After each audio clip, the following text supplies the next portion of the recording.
سوکھے پتے ہو یا خونی رشتے، حالات جب بھی برے ہوں تو اس کی گرفت ڈھیلی پڑ جاتی ہے۔ اس انسان پر بھروسہ کرے جو آپ کی 3 باتیں جان سکے: مسکراہٹ کے پیچھے دکھ، غصے کے پیچھے پیار، چپ رہنے کے پیچھے وجہ۔ رزق میں عیب مت نکالے، پسند نہیں تو نہ کھالے۔ جو نعمت اللہ نے دی ہے ان پر شکر ادا کرے، کیونکہ کسی کو یہ بھی نصیب نہیں ہے۔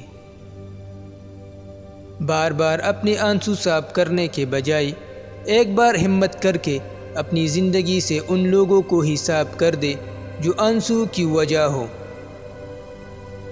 بیوی کے ساتھ جمع کرنے کے بہترین وقت رات کے 2 بجے کے بعد کا ہے۔ دن کے وقت بھی جمع کیا جا سکتا ہے، لیکن رات کو کرنا زیادہ بہتر ہوتا ہے۔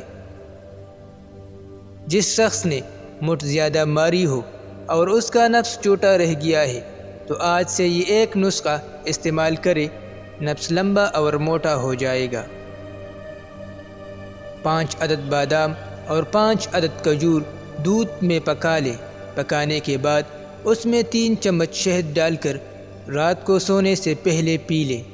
1 مہینے تک یہ نسخہ استعمال کرے، نفس لمبا اور موٹا ہو جائے گا اور مردانہ طاقت میں بے پناہ اضافہ ہو جائے گا۔